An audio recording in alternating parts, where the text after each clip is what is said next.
Hello everyone, welcome to research and PhD guide of classes. कैसे हैं आप सब लोग? I hope you are doing well. So एक इम्पॉर्टेंट चीज़ के ऊपर मैं बात करना चाहता हूँ आज। वो ये है कि हमारा जो थीसिस है वो सबमिट हो चुकी है, राइट। उसको हमने जो है सबमिट कर दिया है थीसिस को। तो आगे का जो वाइवा होने वाला है वो कैसे होगा, उसकी डिटेल्स कैसे मिलेंगी और क्या प्रोसेस होता है, क्या स्टेप्स होते हैं, मैं आपको बता देता हूँ कि अब आप as a research scholar free हो चुके हो, आपने सबमिशन कर दिया है। अब आगे क्या होगा कि आपका जो थीसिस है वो गई है रिव्यूअर के पास, उसके रिव्यूअर के कमेंट्स आएंगे। अगर सब कमेंट्स पॉजिटिव आते हैं, अच्छे आते हैं, तो वो सारी की सारी चीज़ें आपके सुपरवाइजर के ईमेल आईडी पे आ जाएगी।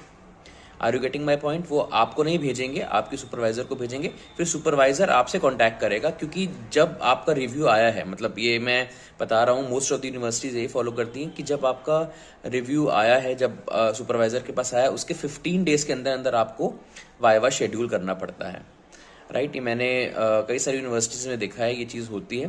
तो जो सुपरवाइज़र है वो आपसे संपर्क करेगा कि आपका रिव्यू आ चुका है। अब आप म्यूचुअली डिसाइड करके आप आपके सुपरवाइज़र एक डेट डिसाइड करेंगे जो कि एक्सटर्नल को देंगे, फिर एक्सटर्नल अकॉर्डिंगली आएंगे और आपका वाइवा लेंगे, राइट।